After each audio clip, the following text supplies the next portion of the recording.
All right. Should be live now. Man, all my intro stuff got messed up. Now we got to go help people custom. All right. Man, all my intro stuff got messed up. There we go. There we go. Man, for everybody, I'm sorry about that. It's always something with this technical stuff. So everybody got the introduction from the last 5 minutes. In my introduction, I'm Karmic Daz. Welcome to Want to Talk About It. I'm going to brush through that real quick. We're talking about promoting ourselves. Sorry, Mackins. We could just start from the beginning with how you got out there and promoting yourself and the packaging. Yeah. So Thank you. I was telling yes. um, so as I was saying, like the vast majority of our clients came from like direct networking. And the thing with direct networking is like you can have the conversation and with one-on-one. It's the kind of thing that you would essentially do if you're marketing, where you now have something that's automatic that drives a discovery call. I mean, I don't know if you guys are too familiar with, and by you guys, I'm talking about the audience as well as you guys as well. But like, there are things called funnels, like click funnels, where essentially it's like a website that kind of grabs like a general audience and funnels them down into the ones who are really interested. And part of that is, having some kind of thing where if it's a complex enough thing. So my thing is consulting. So it's not like a product. A product is like it's easy to see whether or not you want it. Whereas consulting, I have to have the conversation to know exactly what it is that you want and tell you why it is that I'm the best person to do it. So it's best handled with a conversation. Um, so it's easier if I'm having that conversation with the person, then they kind of get a sense of who I am, whether or not I'm competent, all that good stuff. I can talk about what I've done and all that. And then we can sit down and have a conversation later. That said, it is not as efficient, right? I can't reach as many people. Yeah. I'm having a one-on-one conversation. I go to a networking event, maybe I speak to 10 people. Whereas like, marketing, the kind of things that we're trying to do now, more and more on social media and things of that nature, if you're doing it consistently and you're doing it well enough where you're talking to your ideal client, you're reaching so much more people. So it's still something that like I said, I started off saying like it's still something that we're building and trying to figure out exactly how to do well. um but right now it is like the relationships that we have had with other people that's holding us down. Okay. And how long you been running your consulting business? You and your wife. Since 2019 we've had multiple different stints of entrepreneurship before, but like this one that we're being really adamant about building is it's been since 2019, right before COVID is when we started. Okay. So this is the one, yeah, like you said, this is one y'all really decided to go ahead and put your feet, all your ducks into, and let's see how far we could take this thing. Exactly, yep. Okay.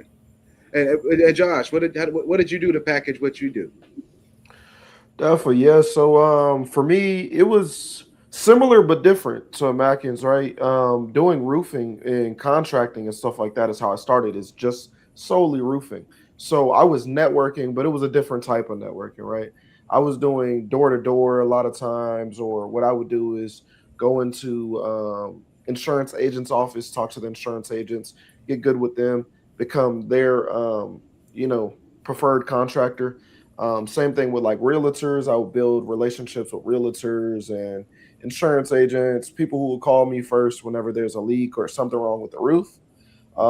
And then as well, a whole lot of going to neighborhoods, knocking doors, being able to just wear it on my sleeve and be able to have pride in what I do and not necessarily be one of those guys who are always trying to sell somebody something, but I wear it on my sleeve and I'm proud of what I did to where I was always talking about what I do, just excited about my everyday life. And people would see that, and I could be having conversations with people literally anywhere. I go to a restaurant while I'm working, and I'll go sit down, have some lunch, and I network with people. while I'm just there. And it might not be a conversation necessarily about roofing. I just talk to people, get to know people, and then they start asking you, what do you do? That's how I get a lot of my business when I first started.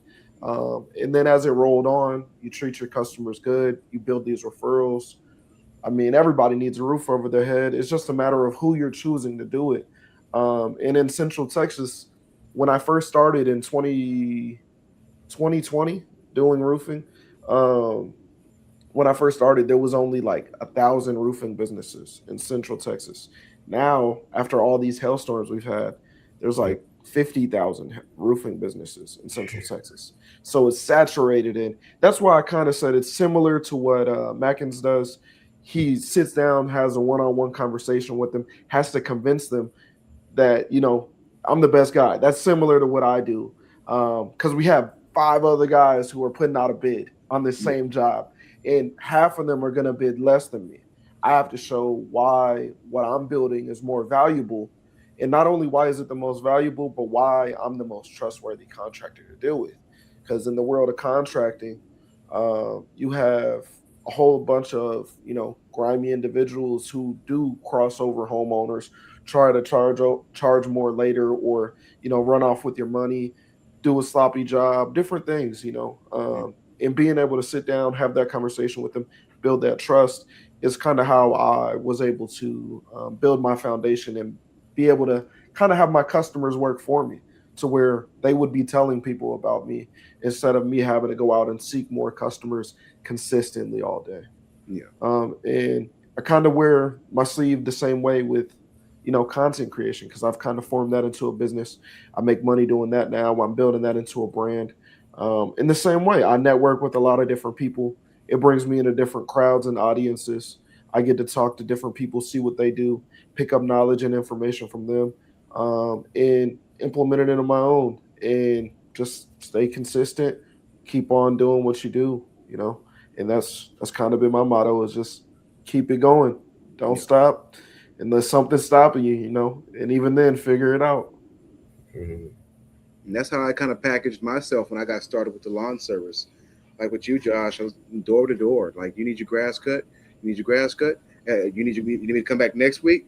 Right? That's Yeah. how I started and realized I could actually make some money doing this. I could actually make a business out of this, right?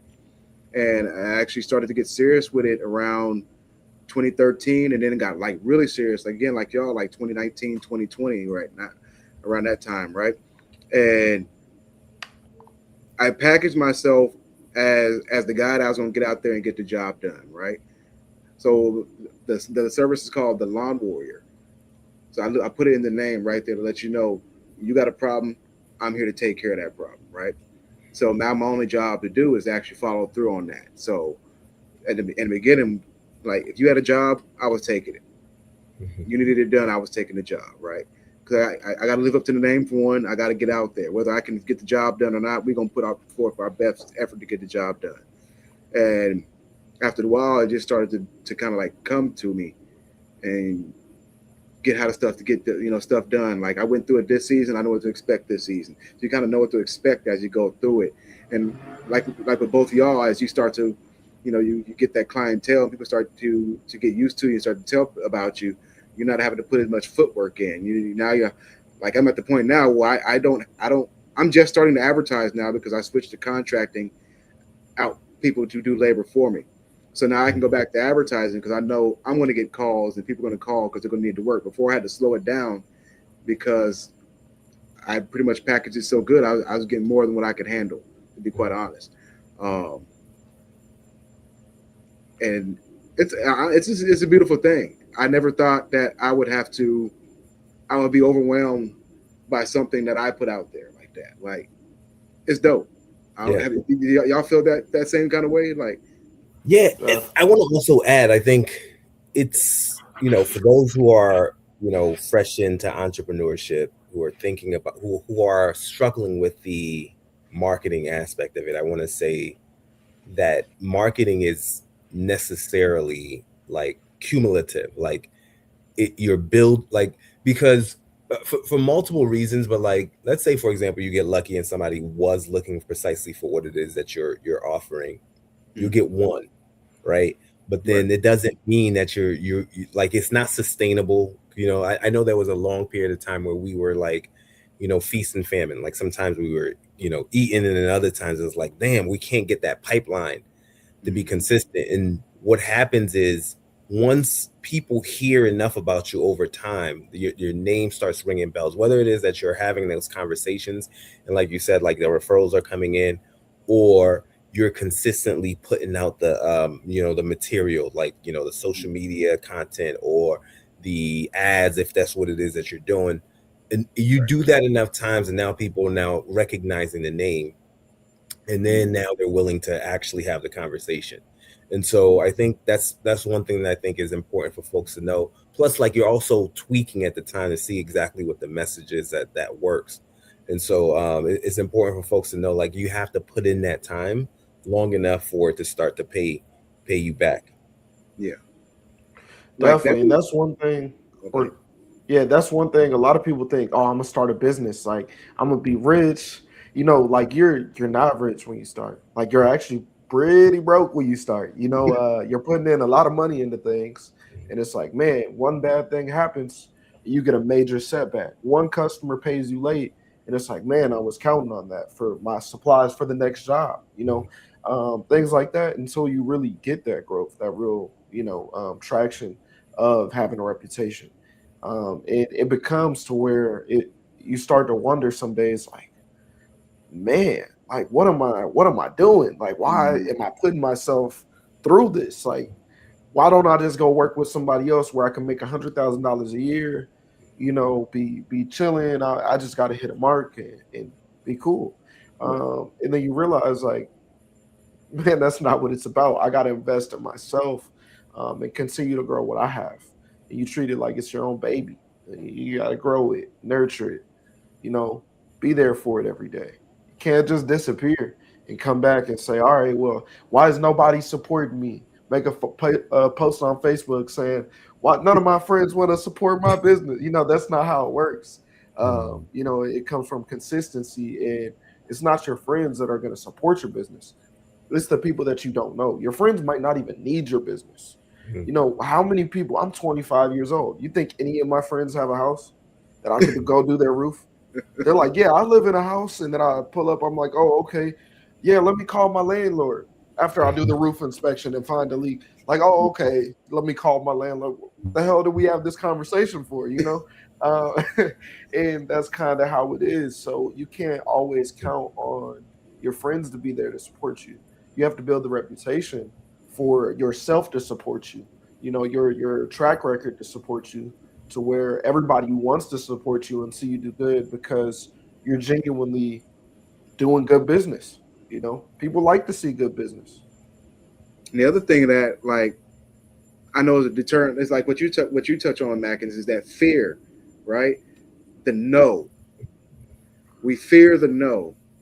Like getting, people used to ask me all the time, or tell me all the time, hey, bro, you real brave to get out there and go door to door to ask people to offer you a service. Like, yeah, man, some days I'd be out there 8 hours, all no's, except for that last person. That last person is that one yes. It's like, hey, I'll take it. But that one person would be like, hey, can you go do my sister's yard? Now I got 2 clients off that one person. A lot of no's, 25 no's, one yes. And here I am, 10 years later, clients, I got 60 clients, something like that, doing pretty good. Yes, sir. No, that is big in the business. That's one of the things. First and foremost, like I appreciate 3, and I think there was another gentleman that was going to join, right? Like, and especially you, Josh, from Unfiltered, 25 years old, doing your thing, Black men. You guys probably know the statistics. It's like, and I welcome the statistics. Like the vast majority of businesses are being created by Black women, and that's a beautiful thing. It's just like there are a lot of structural issues at play that is making it so that you don't have Black men, stepping up, I would say, in the same level. So, like, first and foremost, I like, my hats out to off to you guys. And to you, especially Josh, as a 25-year-old man. Um, so, Right, I'm so with you on that one. You know, indeed, indeed. I almost want to say, on top of that, to what you're saying, Mhm. that a lot of people aren't, going in the right direction with the business. There's a lot of, I think that the black community, or just a lot of the younger people in general, we have it in us to do it. It's just we're getting so captured by the culture of what's going on, and we're using our entrepreneurial skills on the Mhm. wrong things. You have a Mhm. lot of people wanting to sell the wrong things, wanting to Mhm. do the wrong things. They have all the master plans for all the wrong ideas, Yeah. and if they were able to, I think it's something deeper than just, well, do we want to make businesses? We all do. And that's Mhm. why you see a lot of the black women have businesses. Well, if you look at it statistically, yes, they have a lot of the businesses. But if you actually look at it, it's hair, it's nails, Mhm. it's everybody goes and gets an LLC. Mhm. We're not looking at the right type of businesses. We're not looking at the things that are actually going to keep you growing. You got two trades here, and then from there you have a consulting firm. How many people in the black community are saying these things? And that's kind of the problem for me. A lot of people, they want to act like they're their own boss, that they're really doing it, and they sell drugs out of their mom's house, or Mhm. they do nails out of their garage. And to your point on Hair, that, they real cut quick, their Josh, hair. most of our degrees, I looked at the statistics on it, we're going into business management and business administration. And when I look at that, that's like you're wanting to go into a field in which you do administrative work for somebody else's product as opposed to developing your own product, Mhm. right? And So why aren't barely we even in that. right? Why aren't we in STEM? Why aren't we in engineering, architecture, Yeah. things like that, right? Things that are going to build the frameworks of this community that we say that we want within ourselves, right? Because we can't be business administrators without a product to administer business for. You know what I'm saying? Mhm. Yeah. Yeah. Yeah. So I want to touch on what Josh said.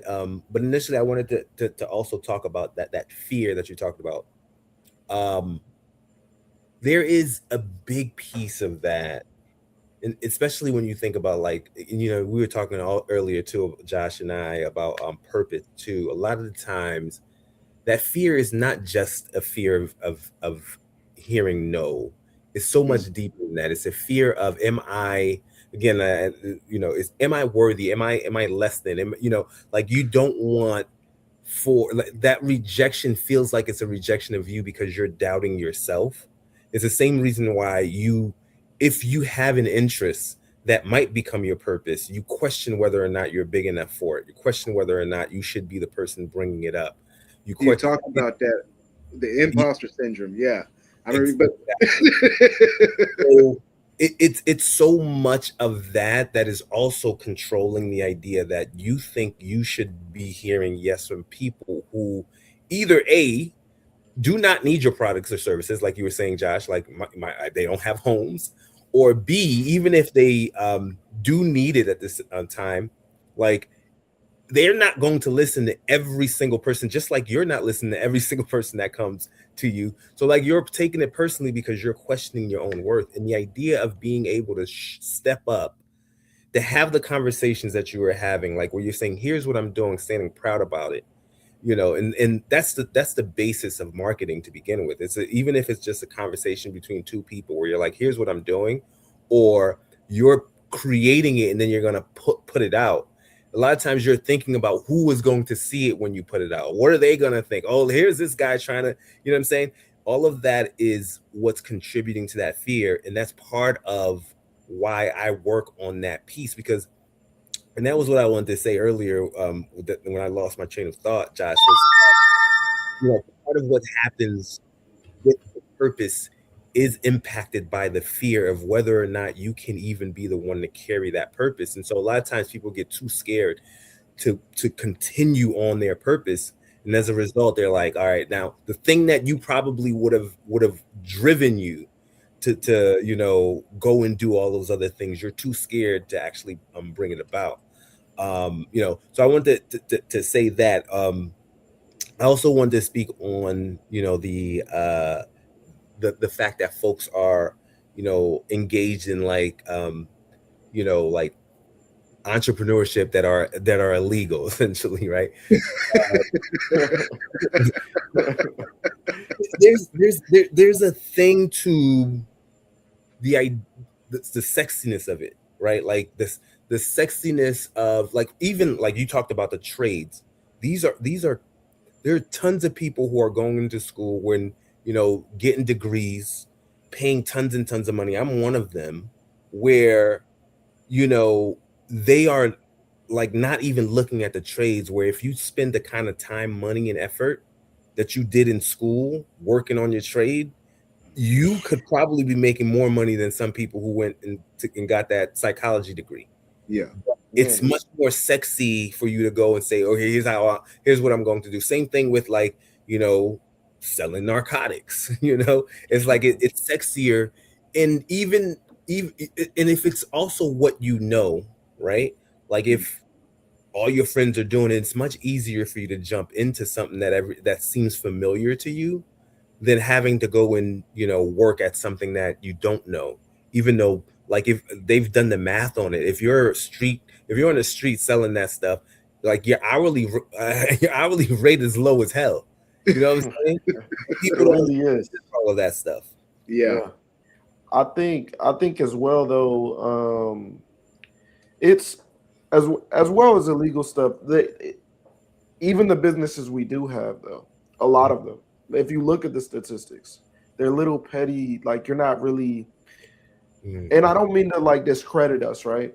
But at the same time, like I said, barbers, hair, nails. That's the primary of our businesses. And then even kind of like how you were saying, uh, they're selling narcotics. Um, a lot of those people, it's not necessarily that they. I think it's a combination. Right? I worded that wrong. I said it's not necessarily. I'm actually agreeing with you, but I want to say it's a combination of that, Mm. as well as it's a programming. Mm. Because why do people want to sell drugs? Every boys in the hood, paid in full, menace to society, Mm. belly two, belly one. We could go down a list of all the OG black movies that are all crime ridden. Any movie with Tyler Perry made is about people in the hood doing hood rat stuff, beating on their baby mama. Every black dude in there that has a fine baby mama is beating her ass and doing her wrong, cheating on it. Like, it's hyped up to be something that it's not, and it's designed as if that's our culture when it's not. Our culture is actually about self preservation, building ourselves, being close with our family. Like, that's the true culture we have, but we're taught differently. And then even if you look at it on the ladder, right? So if you look at it on the other side of it, kind of like how Des was saying, um, the type of degrees people get.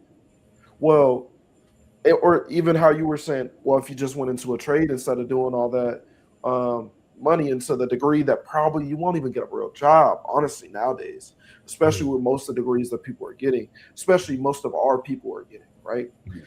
You're not going to get a real job. The thing is, it's designed that way. When you watch a movie about a successful young person, they went to college. Mm. They went to college, they went and got a degree of something that didn't matter, or they didn't tell you what the degree was because it doesn't matter. They're just in college, living their college life, right? But the picture that they paint is you have to do it to be middle class, successful, upper class. Mm. You have to do it. That's the way that it's designed. I never went to college. I think both of you gentlemen did, though, right? Yeah. Yeah, and I've had, a couple of years where I've made six figures. You know what I mean? Never going to college, and being able to do that with just a trade that I put my own time, effort into, and I studied it as if it was a degree. I learned all the ins and outs about it. I've never built a roof, but I sold roofs, and I had to study exactly how it went. I would go to the projects and make sure that I learn exactly what the crew is doing. Do they speak English? Hell no. but I paid attention real good. You know what I mean? I could read what the product is. I could pay attention to what they're doing. I can understand what's going on. So whenever I have to sit here and tell you the value that I have of my crew, of how the roof needs to be built, when you have the questions of, well, what happens when this happens? I can be able to answer you because I went and did that research. Even though I didn't go to college and be able to learn how to do the fancy research, I still make sure I make it a point for myself to do that to own research. I think a lot of people don't. And that's another thing. The risk, they're scared to go out and do it. They feel like, am I the one who can do it? Is it really me? It's a risk that you have to take because, and I heard this. This is something I heard from some TED talk some years ago when I was younger, and it resonated with me so strongly that it's imprinted in my head. Would you rather take the risk of doing something that may be difficult or scary, or would you rather take the risk of being 75 years old, looking back on your life and saying, "Man, I didn't do anything I wanted to do. My life is ruined. Like my life is over, and I didn't achieve any of my dreams. I Yeah. kept being what other people wanted me to do and fitting into their boxes." And so there's two risks you want to take. Which one is more risky, though? Which risk is more risky? And when you look at it that way and you realize that, like for me, I'm 25. I started three different businesses before I started the business that I had, all within like a year and a half. I tried pressure washing. I was like, I don't want to do this. I don't like that. Like, I don't think that there's enough clientele in the area that I'm at that actually care about that, you know? Mhm. And then I did painting. Painting is a whole different game than the roofing. Like, I was still selling roofs, right, at this time, but I was doing painting. Whole different game. I didn't really want to do that. I found out that roofing was it, but I wouldn't have found that out if I didn't keep taking the risk. Keep taking the risk. Oh, okay, this business didn't work out. Cool. Next one, let's get it rolling. I'm about to start this up. Put some money into it. Maybe it worked out. Maybe it didn't. I tried it. I know whether or not it was going to work out. I'm not going to be looking back 5 years and saying, man, what if I tried that? I would have been in a much better place than I am now. Yeah. And that's the risk that you're facing, you know. Mhm. Sorry, I got a little long-winded on No, that. no, no. Touched on a It's couple of good. different I don't things. know if you want to come in, Des, because I have some thoughts about what Josh Well, said. you go ahead. 'Cause I'm pretty much I'm the host. I'm moderating for the most part. So and go ahead. You first. So I would say I don't necessarily disagree with the point about programming, although I always hesitate about it because it always feels to me like it's a like a conspiracy, and I really hesitate about conspiracies. Um, you know, Yeah, and, I don't mean to cut you off, but just a real quick nip that yeah, it's not a conspiracy when it's proven through records, right? So there are government files that have came out in which, and not to mention, if you speak to the people who are in these high positions that design the scripts for the movies, or you speak to the actors, they're telling you straight up, we know what we're doing, we know what we're influencing, but we don't care because we're doing it for money. So I don't okay. think So necessarily it's a conspiracy, but right, I didn't. I'm gonna let you finish. I just wanted yeah, to say yeah, I and think so that it's proven. I think it's just how deep it is kind of more of the conspiracy. so to me, like conspiracy, the way that I would consider a conspiracy is if I have a specific end goal, and that is not to say that there aren't specific end goals. Um, like for example, we know like probably one of the ones that are really well documented and also always brought up when people talk about this is COINTELPRO with FBI's Hoover and all that good stuff. I get it. I mean, these things are happening. Obviously, especially when we think about internationally, but definitely, nationally as well. Um, these things are happening, but I think part of what you argue in what I am arguing right now is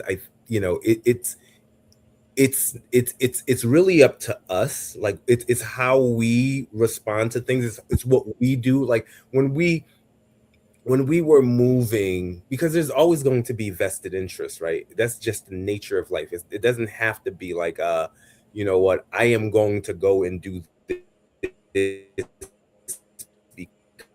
because I want to keep Black people down necessarily. And I know that's not necessarily what you're saying, but in some of that happens. You're gonna have groups. You're gonna have administrations. You're gonna have, you know what I'm saying. And so I'm not disregarding that. I'm not dismissing that at all.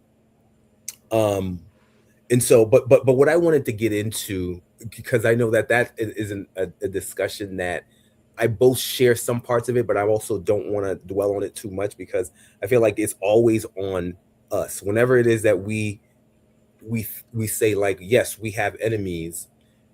Okay, yes, they're enemies. What are you going to do about that? Like, the way to defeat them is to better yourself, right? Like, if I'm going to be better than my enemy. So it's not like, oh, I'm just going to keep on talking about the enemies are there. But we're here with that same page with that. Yeah, and I know it's identifying the issue so you can overcome it. Yes, I know that it's there, but let me work past it to, be who I need to be regardless of it. It's like what I say all the time is, like, if we know the rules of the game, why do we get upset about how the rules of the game are implemented instead of actually using what we know about the rules of the game to play the game in order to get somewhere in the game? Not necessarily win, because you don't ever win the game, but you want to be in a good spot in the game. But to continually complain about the rules of the game when you know the rules of the game, it's futile. All right. And so this is where I come in, because from my perspective, this is the rules of the game. We happen to be losing, I think, because of historical reasons. Like, I think it's like a fluke of what happened historically that got us to be at the bottom rung. But these things happen in every, like, if you go into for example, an African country with multiple different ethnic groups, you're going to have them fighting each other as well. And you're going to have vested versions of them, like saying, I want to continue to maintain power. It's what human beings do. Right. And so I say that to say, like, I think for me, and part of the reason why I focus on where I'm focusing on, part of the reason why I focus on Black men, and part of the reason why women are doing so much better, is this whole idea of that Black men are more scared of failure, generally speaking, than women. And this is why they do not jump into these kinds of things where they're learning, where they're like, I don't know what I'm doing. I need to go and learn from this person. I need to go into that project. I need to try 3 different businesses and see whether or not it works. Black men in general, because this is why, my theory is that this is why we have a Trump right now. I don't know if you're a Trump supporter or not, but this is why we have a Trump right now. We have a whole bunch of men in general who have lost the power that they had when the economies and society ran on manual labor, right? Like, when you didn't have to necessarily be skilled. You didn't in terms of like being able to manage people, being able to, withstand, not doing well so that you can learn. You didn't have to, because all I had to do is take myself and my physical strength and go and do something where manual labor was required. So now that literally the heavy lifting is being done by machines, we are now starting to see the weaknesses, the lacking in men. And so this is why women are so far more surpassing, like the number of women that are in schools are far outnumber men now. Like, it used to be, I think in the 70s, like the men who were in school were, the women who are in school were less than men. Now it's completely flipped the opposite way. Mm-hmm. And the reason I have to interject to that. Wait, let me finish. Okay. I'm gonna make a statement with respect to that, because from my perspective, I'll make a statement to that. The statistics that you're, and I don't mean to like cut you off. It's just some of the things you're saying is like, I have to let you know that the statistics, I know what you're looking at, but they're not telling you the full story. Let me finish the point, and then we can finish the point, and then we can get specific to the statistics, because the point that I'm talking about is not necessarily about whether or not the statistics are there. It's about how men from my perspective, have like we are tasked with leading, we're tasked with succeeding, we're tasked with dominating, right? Like the whole idea is like no man wants to feel like they're dominated by another man. And so the other the thing with that is, what that does is it puts you in a position where society, parents, obviously they're part of society, have said you cannot fail. When you fail, as a woman doesn't ever have that same pressure on them. So despite the fact that some people might think, okay, well, that women are not necessarily being told that they can do something, and that may hinder them. The truth is that if they don't have any fear of failure because nobody's expecting it, it's a lot easier for them to be like, I'm going to jump in and do something. Whereas if you cannot fail as a man because now you're going to be clowned or whatever the case may be, now the only thing that can guarantee that you don't fail is if you don't jump into those things to begin with, right? You don't actually put yourself in a position where you might fail, even though that's the only way for you to actually become really good at anything. And so that's starting to show itself now that you can't just rely on your physical strength to be able to do that. And so I want to just close this off before I jump into the statistics to say to you that what I'm saying here is, if we want to change that, what we need to do is realize that this is what's happening that's causing a certain large chunk of our population, a big enough chunk, to not necessarily be meeting the other genders. Now let's talk about what the true numbers are about BS statistics. Real quick though, let me introduce Mike real quick. Hey, Mike. Yo, my bad. I just got back from the store, man. Cooking up some dinner real quick, all late. Oh, you good? You good? So, Mike, we got Josh. We got Mackins Ardina right here from 11 kilometers per second as well. Okay, what's going on, man? What's up with you? What's up, big dog? Hey, Mike, I don't know if they told you, but this is old school rules. You can't bring food if you're not sharing for everybody. Oh, don't worry, man. I'm cooking it up right now, man. I'm cooking it up for everybody in here, man. Bet. I not try nothing then. You know what I'm saying? We having a taco night again. So I had went to the Walmart to get the ranch flavored, but they all gone, man. I should not have posted that on Facebook. Because every time I post and let everybody else know about some dope shit, they're going to buy it all up and not leave me none on the shelf, man. So, fuck them. Pardon my French. We've been talking about the entrepreneurship, and earlier we talked about how we package and promote ourselves out there and some of the challenges we ran into across that. And we were just getting into, this where we're at right now stemmed from talking about putting ourselves out there, having to take the no's and to get that, the 55 no's to get the one yes. And Mackins was just breaking down how it's not necessarily the no that we're afraid of, more so that it's the uncertainty of, can we get the job done, not only to what we think we can get the job done to, but what the person we're talking to is expecting us to get the job done to. Did I summarize that right, Mackins? Yeah, sure. I mean, it works well enough. Ultimately, ultimately it's about how you start to doubt yourself, like that fear of judgment. Ultimately, like you start to doubt your own worth, and so that spills out into so many different things that we do. It spills out into how we show up and essentially say, yo, here's what I'm doing. Like we proudly say, here's what I'm doing. Like it's something that's natural, like I said, but it is something that shows up, like, and if you're not strong enough within yourself, you don't combat that. You don't act in opposition to that thought when it shows up. And the more that you have that sense of who you are, or the more that you are convicted by a purpose, like we were talking about, like now, those kinds of thoughts aren't enough because you're so driven by that purpose. And it's either one of the two, right? Like you either have found that purpose or you have found the confidence enough in yourself not to let that hold you back.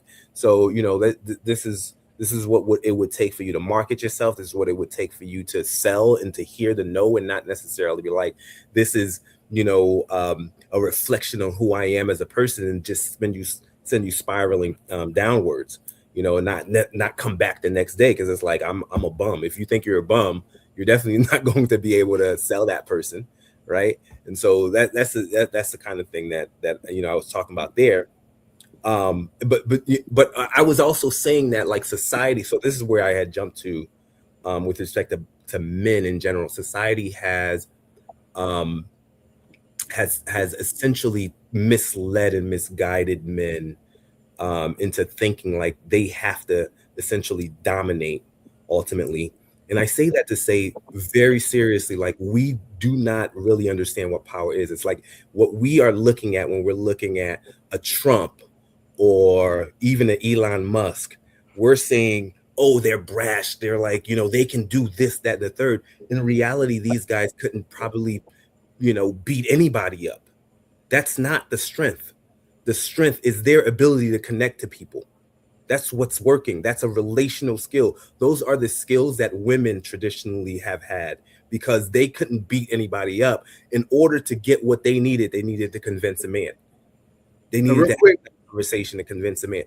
What was that? What was the point you wanted to make earlier, Josh? Because I don't want that to get lost. Because y'all are going through. Okay, so he's talking about the statistics. I'm gonna get there. Well, I'm gonna get there. So what I was gonna say though, Mackins, I was gonna say, you know, is nothing of what you're saying is necessarily inaccurate. So I'm not telling you that you're wrong in what you're seeing, but what I'm saying is more of, okay, if you're looking at the plain black and white numbers, you're seeing, yes, women have more businesses. Yes, women have more degrees.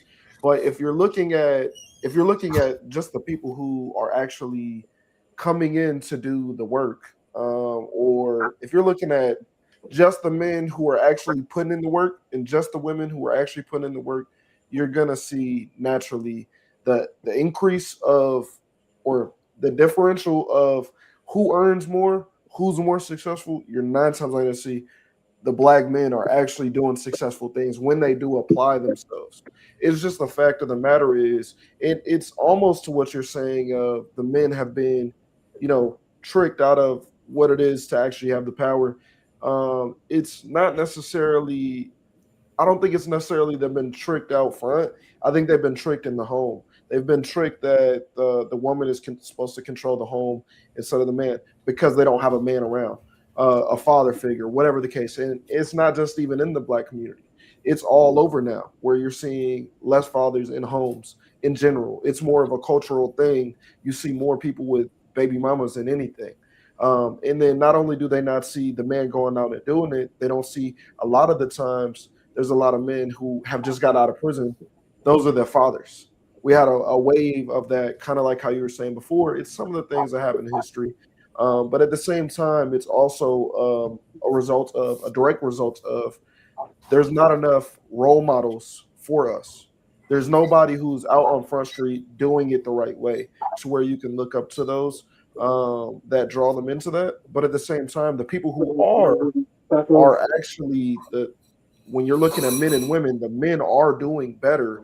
The women, yes, they're getting more businesses. When you're looking at the businesses, they're cosmetology. I guarantee you 65% of them or more are cosmetology. And I don't remember exactly the statistics, but I remember looking at this less than a year ago. You know what I mean? Majority of those businesses on the women's side are cosmetology. Majority of the degrees are psychology. You can't do much with a psychology degree. I don't know if you noticed, but they're not hiring that many psychiatrists. They're not hiring that many therapists. They're just not, because not only are people feeling that they need them less and less, but you have all these different things that they're using to cope with it now. You have apps that will be your therapist, all these different things. You don't have an extreme dire need of a therapist or people with psychology degrees or people with business management degrees, because you know what happens with people with business management degrees? They never get hired. They got a business management degree. because they wanted to go to college and have fun, but they're never actually thought about what are they going to use for it. What career am I going to have when I get this psychology degree? What career am I going to have when I get this business management degree? But What the point of degree- the psychology degree, I'll say this: So, psychology is kind of like a dead field unless you know how to use it right, because it's actually kind of intertwined, like you said, with the programming. It's kind of intertwined in the underpinnings of a lot of stuff that we do every day. Like you only buy a product, well, they only market the product because of how it tested when they did their focus groups. So they did the analysis on how this would affect this type of person to get them to get up and go buy this product. So when you know how to use in that case of psychology, when you know how to use it right, I study it for they don't teach that either. that's true because I study it for sales, but at the same time, you don't need a degree for it. It's not going to get you a job. It's just Okay. not. So, You so need let's, to And I'm gonna let you experience respond too. let me differ. Let me differ. All right, Okay. because here's the thing. So you mentioned this before, and I'm going to start there, and then I'm going to come into why it's still important, whatever degree that you have, whether or not. Okay, so you talked about these degrees or the businesses that they're starting off are not necessarily big, but the truth is it's not any business that you do, cosmetology, a haircut, like it could be big if your intention is to make it big and if you do the right things, the same way that That's great, but we're not talking about it. Let me Real quick, listen. because you're about to say but we're talking about what they're actually doing. They're not having big businesses. They're going and opening. So the statistics you're seeing, I know, but neither of everybody with $300 is paying for it. let me finish my point. Neither are the guys. So it's not like we're saying they're starting all these businesses and these guys who don't have the degrees, who are in fact not even starting businesses to the same degree, are somehow doing better. So yes, they're starting small businesses, but that still is above not starting a business at all. If you're just sitting on your home, like you can look up these statistics as well. There's a lot of can't count that as success. Let me finish my point. There are a lot of men these days who are sitting at home just watching, like you can look up those, so you can Google it. They're sitting at home, living off parents or their wife or their girlfriends or whatever the case may be. Those numbers are also growing. There's a difference between your business is not big enough. And there are multiple reasons for that. This is why I wanted to say this. One of the reasons is, unlike other groups of people, particularly white people, we do not come in with like friends, family, or fools who can fund our business and give us the capital to make bigger businesses. So it's a good idea to start whatever it is that you can and figure it out, whether it's a small consulting firm, a roofing job, a lawn job. If you do well enough, you can make it work. Yes, they're not necessarily doing well enough. Part of the reason why I do business consulting is because I wanted to help folks do well enough. But saying that these guys who are in fact starting businesses, they're small, and then comparing them to the fact that there are many folks who are not starting businesses at all. Well, you can't, like, at least I'm making a little bit, as opposed to you who's not started anything at all. Your words was success. Same thing with degrees. The fact is, like, the fact is that you can say, well, I'm getting a psychology degree, and so therefore I'm, it's not a degree that's necessarily getting hired much, but it's definitely one that's getting hired more than a person only with a high school degree. Okay, so all of the here's what I do know. Here's what I do know about the statistics. It is still the case. That if you look at the statistics right now, that black men on average make more than black women, but that's a thing that is quickly disappearing because it's no longer the case, especially in the Washington, D.C. area where I live. It's a lot of men who are being out-earned by women. There's just in 2026, January 2026, you have more women in the labor force than you have men in the labor force. That is a statistic you can look up for the first time in history. To your point on that, real quick, Mackins, I also looked at the stats in that area, and it matches like the ethos of the black community right now. Look at the high school graduations. High school graduations from girls was like 90%. From boys was a little bit less, like 86%, something like that. But then I went to college admissions. The boys dropped off precipitously, dropped off to, I want to say, like less than 50%. And the girls still stayed around like 70%. So right there, I was like, there's something there between the, let's push black women. And it made me ask, well, what are we doing to push our black men, our young black boys, right? So I can see where both of y'all come from, definitely in how we are presented or how we present ourselves as black men in the career fields, right? And if we're not pushing ourselves, or if we're not pushing our youth, our black men into those career fields, kind of like what Josh was saying, like, yeah, it's good that we start something, but that's just a start. What is the goal? What is the end goal? Like as business owners, we all have to devise a plan to get out of the business one day. So yeah, it's great that we started the business, but where are we going with it? And I think that's what Josh is talking about. Well, I'm more saying his words exactly. Well, no, I'm saying exactly his words exactly was black women are being more successful now than the black men. And I'm here to say, yes, they have more LLCs. That could be true. It could be good that they're starting something. That could be true. But what you're going at is not what I was saying. What I was saying, and that's why I was interrupting you, is because it was shifting from what I was saying. You didn't grasp what I was actually articulating. So you're responding to something that I wasn't really getting at. Yes, they have them. Yes, starting it is nice. We could all go buy LLCs. If you got $300 right now, you can get an LLC today. That's great. You can get an LLC to be selling bubblegum, but you never made bubblegum a day in your life. My point is, we were talking about success. If we're talking about success, we can't look at the numbers of who has more businesses, who goes and gets more degrees, who's actually applying themselves more on a rate of whenever you're looking at who's going out to put in effort. Women are there in those statistics as well. Like, so this is the point. This is why I actually was responding to you. What I was saying, what you're saying is just a number that they're starting. What I'm saying to you here is there's a difference between I'm starting and it's not as successful, and I haven't. If I'm not doing anything at all, unless what you're talking about is streets, and maybe like if I'm talking about if you roll the ball out, and you say, okay, I have a black man and a black woman, I have 10 people that are actually working hard, actually working on a craft. 10 of them are black men, 10 of them are black women. The 10 black men are gonna do better in 5 years if they're both working towards the craft the same way. Okay. You can argue it or you cannot, but if you're talking about the people who are actually putting in the work, what are you basing this on? I'm basing this on whenever you're looking at the people who are actually putting effort forward. All you have to do is look at who are the higher earners, who are growing their businesses further. The women have a whole bunch of small businesses. What are you basing this on? I'm basing it on. What statistics are you basing this on? Does it have to be on a statistic? I'm telling you, that's not the truth.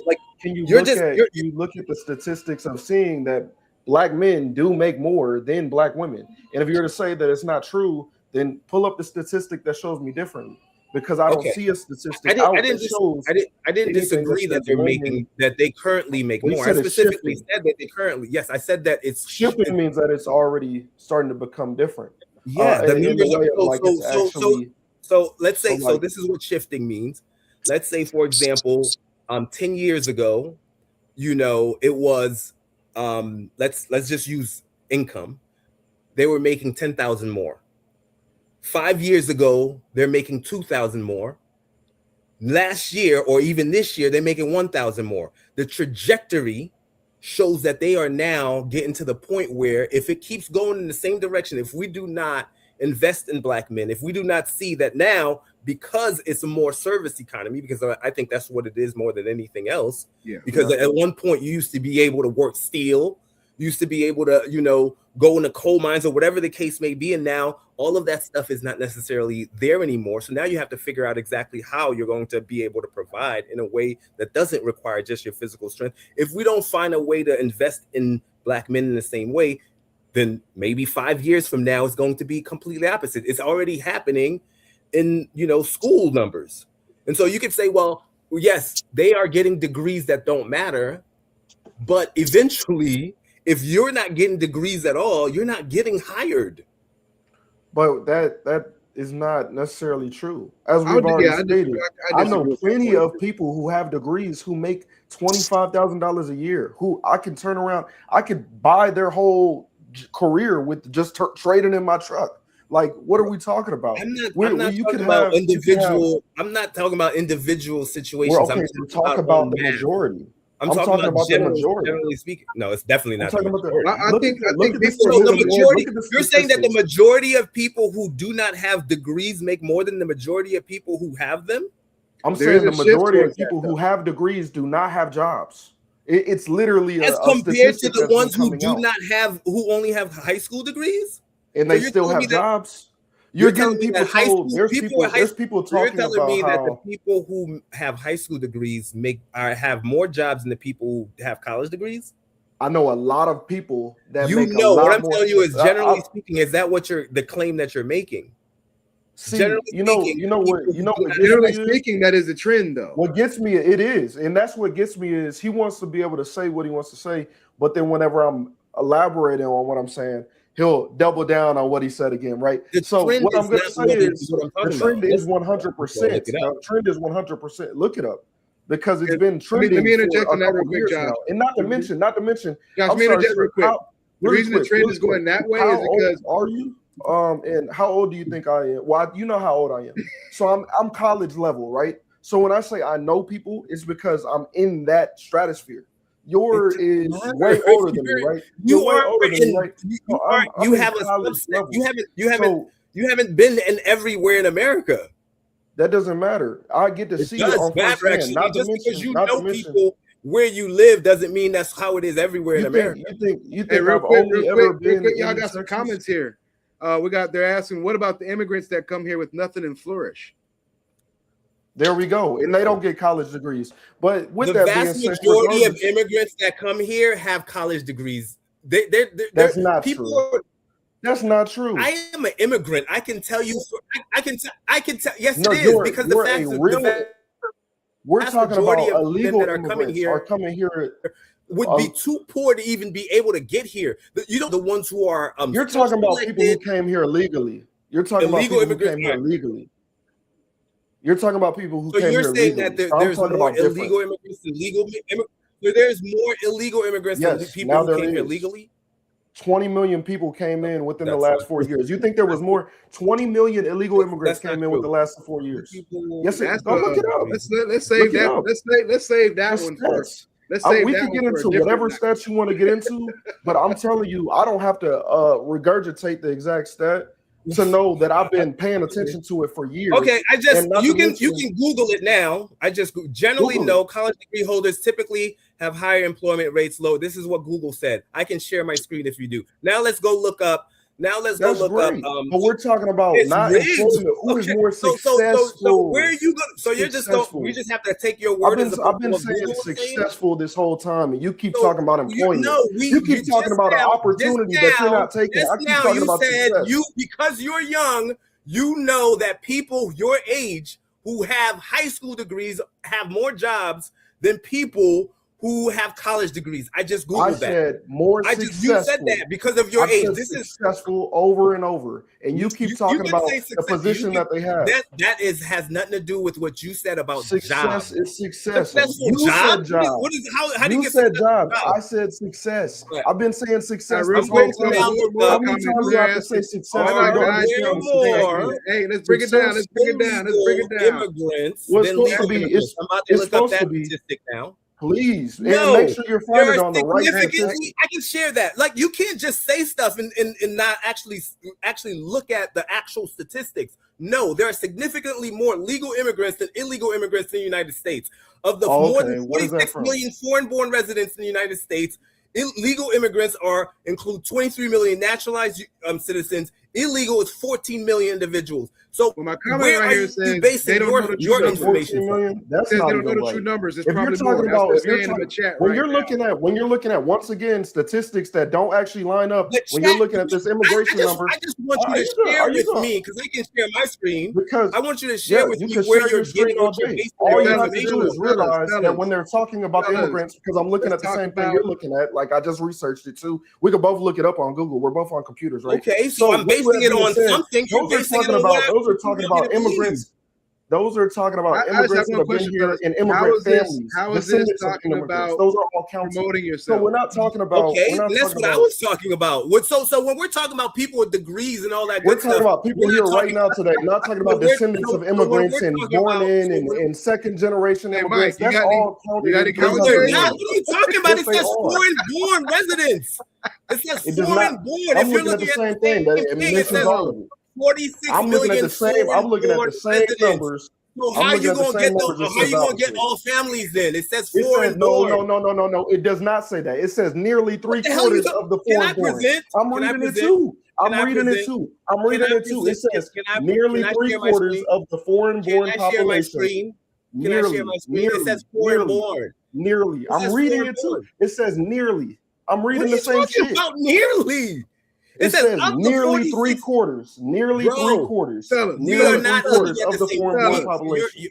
Bro, Fellas, like, you're this not is what looking I'm at the fellas, saying. we're same talking thing. about Why don't you show me your screen? we're talking about Show me your- promoting. We're talking about promoting. We're talking about Okay. promoting. Well, the I'm market. just saying, we could be talking about promoting, we could be talking about whatever, but my thing is, if you don't like to actually talk about what's really going on and talk about success, you can't change and move the goalposts. You can't pivot and say, oh, well, who has more jobs? I'm not talking about who has more jobs. I'm talking about who's making more of themselves.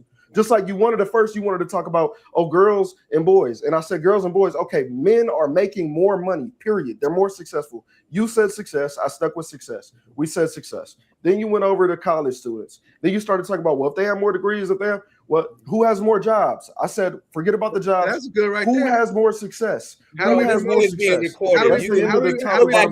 Because there's people How do we who are promote success? unemployed How who are do we self-employed. promote You self-employed. can go back and There's look at people who are how it actually decided How unemployed do we who are promote self-employed. success amongst us though? How do we But promote that's success? how you promote success. You go towards real fucking businesses. You don't go and get a cosmetology degree. You don't go and get a business in cosmetology and then not do anything with So it. why And you is got 30 other women. Because that's what most not a of real it is. business. Why is it not a real business? It's not a real business if you don't put into it. Off of that. It's not a real business for most of the people who don't put anything into it. Not to mention, there's That's so the many other point. It's opportunities whether out here. put You just something want to do the into it. It's trending not thing. whether Let me ask you this, You Mac. just want to do the trending Let thing. me And then ask if that's you- the let me ask truth, you this, Josh. then Let me ask do you the this, trending Josh. thing. So- But it's not so- going to be successful So let's say whenever the you're doing economy what goes everybody bad, else is right? doing. Just like you said. So did you Hold on, not Josh, just like you yourself said. say that Josh, it was just like you trending said. after the Josh, hailstorm let when me you ask, are to do Mac. roofing? So the You said, economy what was goes- that? It's not trending. Did you I not do say that it I was do roofing. trending I after do the roofing hailstorm in 365 Texas? days a Hey, year y'all. though. Okay, ask- That's so the but difference. Let me ask this it's question. When Let me it's ask not this hailing, when it's Thing, not though. hailing, I don't think we can hear you, hey, man. look, when there's no hail, when there's no Hey. rain, question. when there's no hail, when there's no Can't rain, get I'm into still whether out or there. not it's trending. It's about the work I'm you still put out in it. there. It's about Yo, the yo, work yo, you yo, put yo, I'm in yo. still I out don't want to there. do the mute button. When I don't there's wanna no do the hand, mute no button. rain, I'll use the I'm still mute out there. button. But I got a question for Mackins. Yes. So in regards to the cosmetology point, right? Yes. I think what Josh is trying to get at is just like the same thing I get at. So when shit hits the fan, who's trying to get their hair done?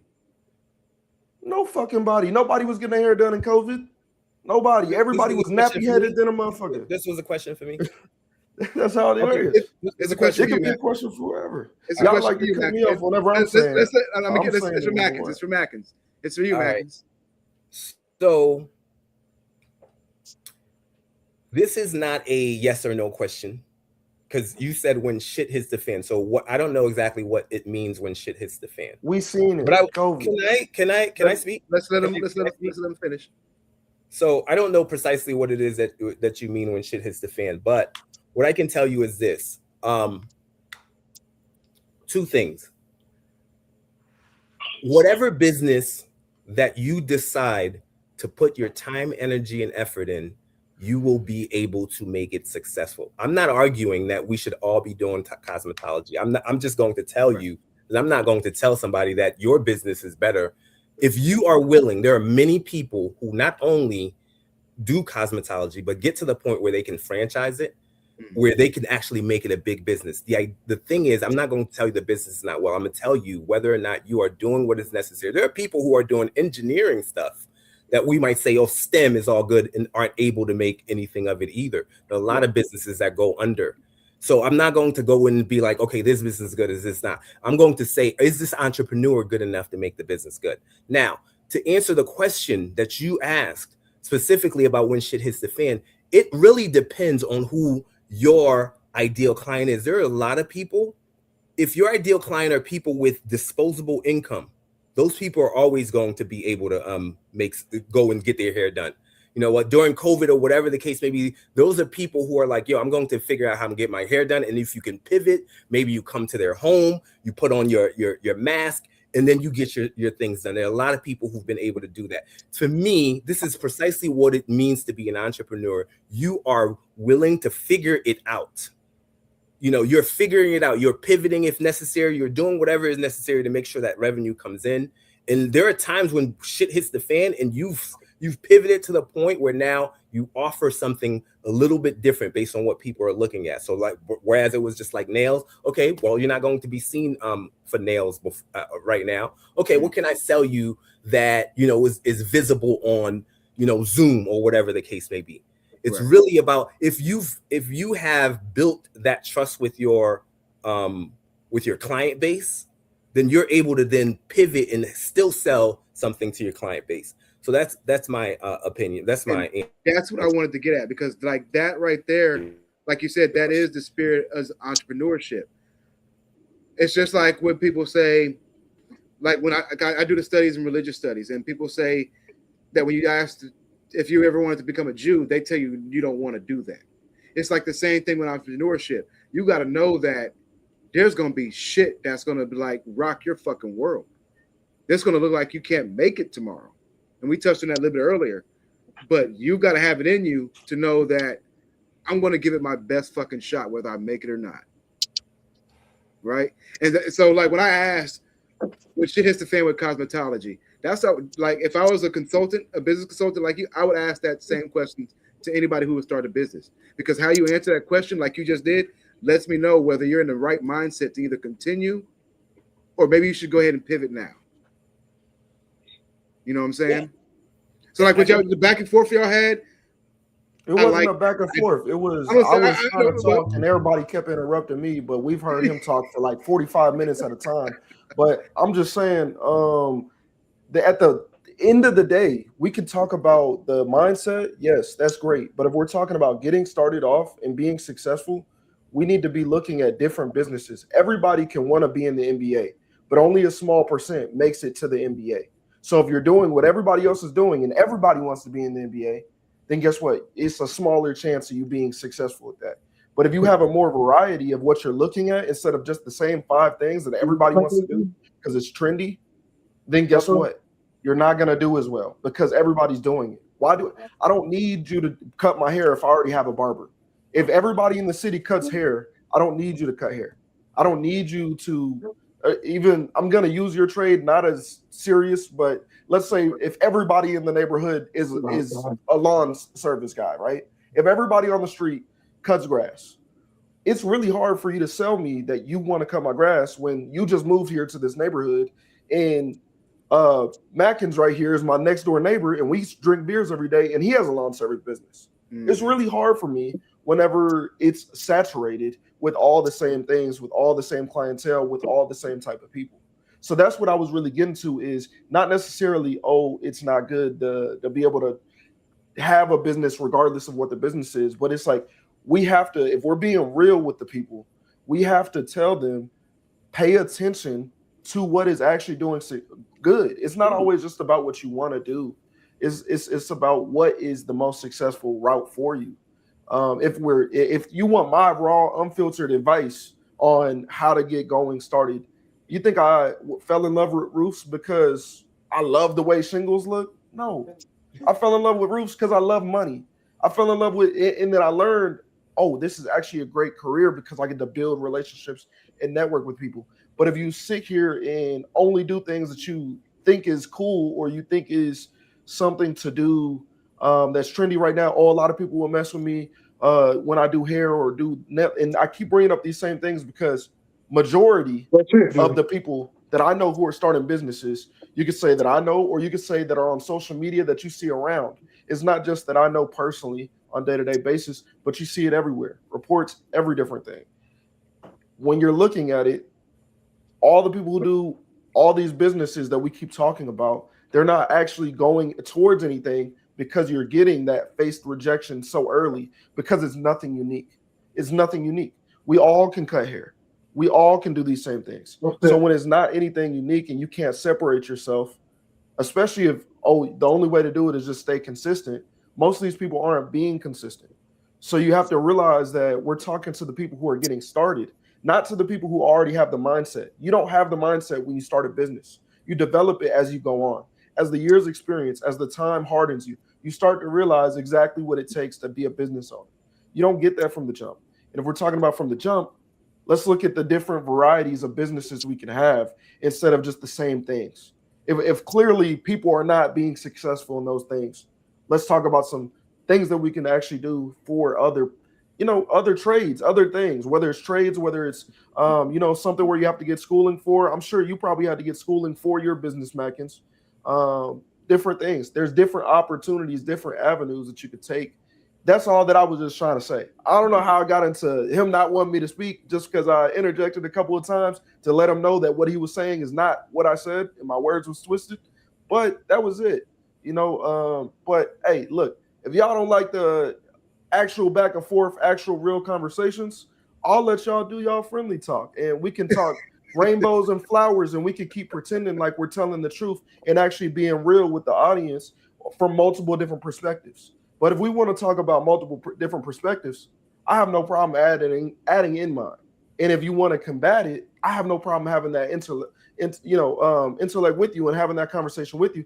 I have nothing against Mackins. I wasn't upset at Mackins at all the whole time. Right. I felt like we were having a good debate. That was it. And so I don't think that even what we were doing was negative to the purpose of what this video is for, right? No. I think it's two different perspectives that are completely seeing it differently, which we're saying essentially a lot of the same things. We articulate things differently, and so it rolls different ways. And maybe we even see it a little bit differently of how things work, right? He's older than me. I'm younger than him. We see two different lights, and that's what it's about. We're supposed to be able to back and forth. Right. It's not necessarily like I'm not going to be like, Mackins, where you say you're in Washington. What's your address? I'm about to get a flight out there tonight. It's not anything like that. It never would be. But you're supposed to be able to have these type of conversations because there's people who feel how I feel and feel how Mackins feels. That's why I let y'all go, but I didn't want it to go too far. When I was like, okay, now I just felt like I didn't get to speak for a minute. I'm like, man, I had. We got a question here. So they're asking, what do you say to the person that isn't able to start his own business and should be working for someone else? Now, how do you think they can still be just as successful?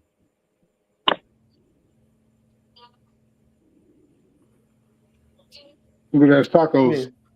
I can speak on it. I was waiting for somebody else. I look like you was about to say something. I don't know, Mike. Yeah. Was you about to say something besides tacos? I mean, them hoes banging, man. I'll tell you that. But what's the question? What do you say to the person that isn't able to start his own business and should be working for someone else? How do you think they can be just successful? Start that shit anyways.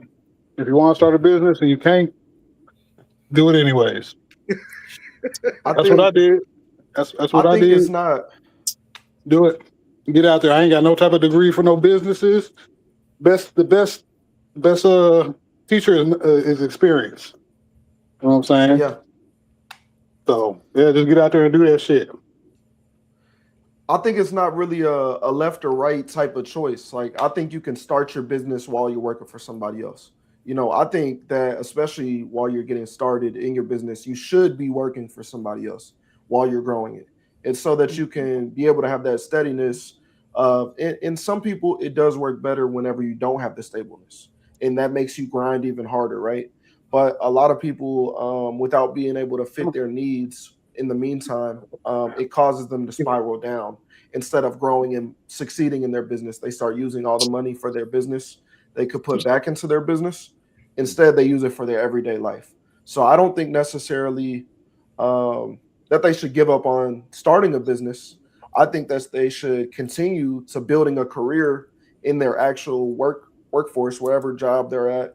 But at the same time, be slowly starting that business, kind of like Mike said. Just do it. Yeah. You know. What about you, Mac? You got any advice on that question there? So it depends on what they were saying. So when I read the last sentence, it says, "How do they think they can still be just as successful?" It kind of leads me to think that they were saying, "Okay, well, what do we say about someone who should work for like?"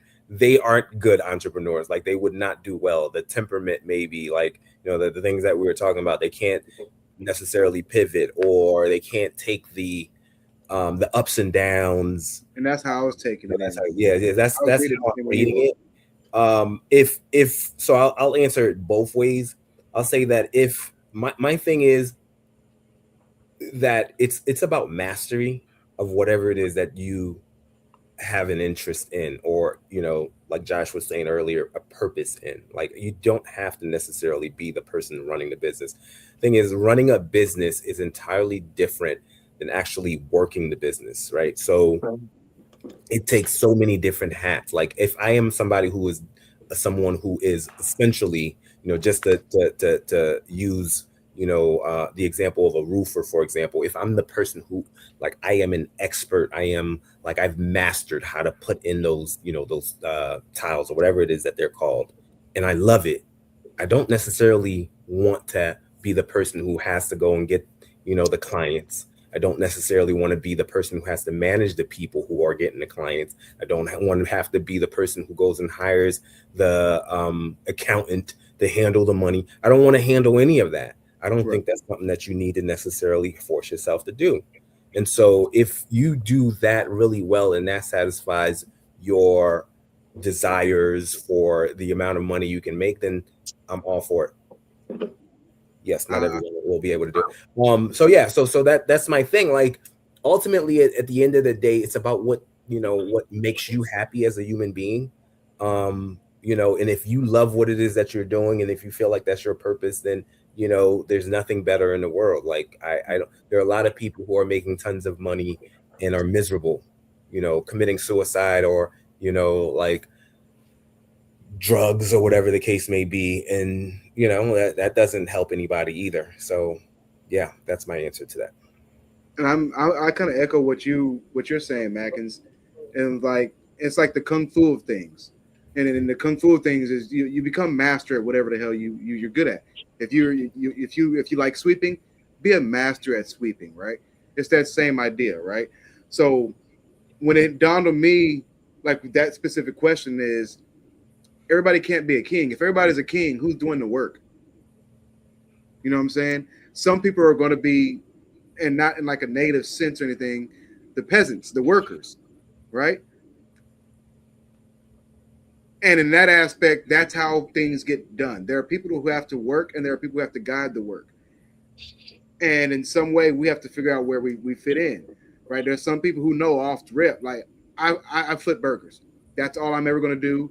That's all I know how to do. This is what I want to do, right? Master that shit. But there are some people who, they flip the burgers, but they also get that edge, like, maybe I can direct this motherfucker. Go out there and, give it a shot, see if you can do it. See if that is for you. And then, you get that experience, and then, maybe I just need to sit doing burgers, right? So sometimes sometimes you don't know. And like what Mike was saying, experience in life they're definitely going to tell you where you're at. Thanks. Good at tacos. let me add to that. Let me add to that. That said, to add some complexity here, we are ever growing to, especially with AI taking over a whole bunch of different things. You're ever growing to a economy where you can't necessarily rely on being hired for something. So the way that I think about that is, if you don't want to handle all of that stuff, maybe you offer your services to somebody who does, right? So like somebody who is like, listen, I can do the actual work, you seem like you like managing this type of stuff. Why don't we get together? That way you don't have to rely on somebody hiring you. Yep. And that's kind of where I'm at and what I do. Like, I like cutting grass. I don't really like the paperwork of it. I can do the paperwork of it, but at this point, I'd rather have somebody do the administrative work. But I'm also going to look for some people to handle the labor of it, so I can, work on this and build this up. Work on the next thing. I'm constantly working on stuff to build, so that's going to be just the ladder of things here. Mike's the damn same way. He's going to need a whole damn team here soon. I needed a team. I needed a team where I had the Happy Hungry Munchies and Pull Up Dan, right? Man, bro. I had a whole store and a little restaurant. I was one man in everything. Yeah. Putting on all those hats. I tried to help you. But I had a bunch of hats too. It's definitely a lot, man. It's definitely a lot. And like I said, I didn't go to school for that shit. I just got in there and started doing it. Mm-hmm. You know what I'm saying? Booming. Hell yeah, I think, yeah. It's consistent business. People were looking for them. Coming from out of state. And like shit, I ain't had no type of money. Like for real. I don't even know how to, like for real. I don't even know how I did it, but I just did it. Man, gained a lot of experience and knowledge from it. Lessons, you know what I'm saying? Like I said, the best teacher is experience, man. Like I said, I ain't go to school for none of that stuff, and yeah. But I do come from a long line of entrepreneurs, so that might be a little handicap on there. But yeah, kind of predisposed to it. Yeah. So we've gone almost an hour and a half right here. We got about 10 more minutes left for an hour and a half. Actually, we've probably got more than that because this is like the second recording. The first recording messed up. But I do want to get closing thoughts from everybody. So Mike, you came in last. Just from everything that you have absorbed, you got any closing thoughts on promoting yourself and marketing yourself as an entrepreneur? Promote yourself at any opportunity you can. Y'all make sure y'all check out Omniville, Diversified Multimedia Music Group. You know what I'm saying? We got a EP dropping July 27th called World Takeover. That's with Thinking Thode, my homeboy Backdoor. Yeah, Backdoor. Shout out. You know what I'm saying? He holding it down on the squad. We already got the single out, streaming everywhere. But yeah, anytime you see a chance to promote, get your shit out there, man. Make sure you're networking with people. Diversified Multimedia Music Group, we out here. Omniville, man, yeah. That's really all I got to say. Just do it. Do it. And those were some good ass tacos. This one. I'm waiting. All right, Josh, you got any final statements? Yeah, I mean, like you said, market at any opportunity you get. I think as well, just the network, the relationships is key. I think in business, relationships make your business. It's not necessarily about how many people you can get in front of sometimes. Sometimes it's about who you can get in front of, improve yourself to, and that can grow into a lot more things. And you never know who that person is. You never know when you meet them that, this is the person that can change my entire business around from just dealing with them. You never really know. So treat everybody like you need to build a relationship with them when you're doing business, and at the same time, promote yourself whenever you can. Speaking of which, if you guys need some real unfiltered accountability, because I'm an equal accountability holder. I don't cut no slack. I don't do all the excuses or any of that. If y'all want to check that out, I'm definitely Unfiltered Logic. Check me out on Facebook, YouTube, anything. I also got a pretty good, interesting interview coming up this Wednesday. I'm going to be interviewing David D. King of Wisconsin. He's running for governor out there. So we're going to be doing a one-on-one interview, 6 p.m. Wednesday. I'll come check it out. And Mackins, you got any final words for us? Yeah, I'm going to say something that I didn't say when the question was originally asked, but I think it was part of everything that I was saying. Is it's commit. I think that's the biggest thing. Commit, because there are multiple different reasons why you might not feel like you're the person for it, and you got to commit regardless. There are multiple reasons why things may not necessarily be working. I think when it boils down to it, like success comes down to you committing, not only committing to doing it, but committing to figuring it out.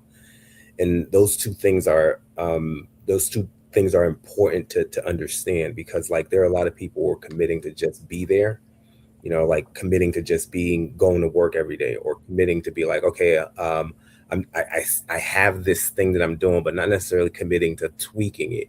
Like, okay, this didn't work this time. Let me try something else this way. All right, until you found exactly the formula that works. The formula that says, all right, once I do this, I know I get this result. And once you get to that point, that's when it is that things like it you can read a whole bunch of books, you can like see what the market is saying, and like the factors are so different, for every single person, that it's never what you think it is. And you gotta commit long enough to trying to figure it out until it works. Well, up here, but and I think that's important when we're talking about marketing, because you are going to doubt yourself. loud. Going to not you're loud. Oh, cringy about not doing it well. You're going to probably have a specific person or persons in your head where you're like, man, they're going to look at it and think whatever. You got to following through anyway. And I think that's the basis of eventually getting that stuff right. Like everything else will fall into place eventually. Marketing and sales are going to be your biggest two things, because the money, once you get money coming in, then you could reapply it to growing your business. So, commit. That's great. Hey, I want to add in a little something on that. Like also what's important is having a good actual business, you know what I'm saying, and having good customer service, because word of mouth, that's one of the best marketing promoting shit right there, man. That word of mouth, like that's really what helped a lot of my businesses, you know what I'm saying? And that's just by me doing the work, you know what I'm saying, and having good business and good business ethics. But yeah. Right on. To that point, I was going to say, be the solution. If you're going to have the business, you got to be the solution. You want them to know that they can come to you and they won't have to go to anybody else to make sure that they checked your work, or they know that they can leave for the weekend and come back Monday morning and the job was done, or they can send you the files, and whenever they go back into the drive, the files are ready to go. Whatever it is you do, even if you're not an entrepreneur, and that, it's good advice there too. You want to be the person that can provide the solutions.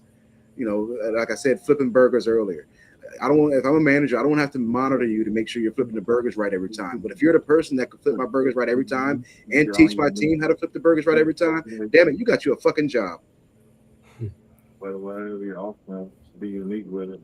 Hey, Marcus said, whatever you're offering, just be unique with it. Yep. Well, Marcus over there? Yeah. Motherfucker. I brought those comics to you when they were here, yo. I should have sent the link to your ass. But that's all we got for tonight. Just check out John on Unfiltered Logic. Gentlemen, appreciate you. Mackins check out Pop Culture Pulpit coming in soon. Yep, Pop Culture Pulpit, me and Mike. Check out Mackins Ardita. Check out my guy Mark back there on Whatnot. He sells a lot of collectibles. He's a rising star on Whatnot. Actually, y'all gonna be seeing him here in the next few months, I'd say. Whatnot is booming right now. Check out Mike, aka Mikaso, aka Diversified Multimedia, aka Pop Culture Pulpit, aka damn all of it. Just Google them. Google everybody here. Google all of us. Happy Hungry Munchies, Omnivale, Soto Legends. You know what I'm talking about? Yes, sir. Liveworks Sound Collective. I'm about to be dropping an EP for them pretty soon. That Swing and Bang Texas Sky is gonna be coming out here soon as well. Yeah. But yeah. Josh, pleasure. Mike, pleasure. Des, appreciate the platform and the opportunity. Oh, no problem. I'll reach out again to everybody next month, and we will come up with another topic and get another panel going, and then let's talk it out. I like this. This is dope. I appreciate all of y'all. And Definitely, man. Hey, Mackins, I hope you know it's all respect and love over here, man. I enjoy having those deep conversations with if you're not at least disagreeing somewhere, you're not really getting any information out of it. You know what I'm saying? So next show, man, I'm looking forward to having, maybe we can be a little bit more calm in our next debate. But I'm looking to have that. I was gonna say I thought it went well. I didn't really think the audience probably loved it. I think so too. I think Dez was more thinking that it was hype than what it was, and so that when you have people be like, "Oh, calm down," it gets even more seems that way at least versus what it really was. I think we really were just having a really good conversation.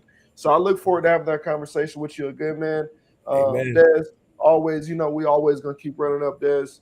Oh yeah, catch me and Josh Mondays at what are we doing? 5:30.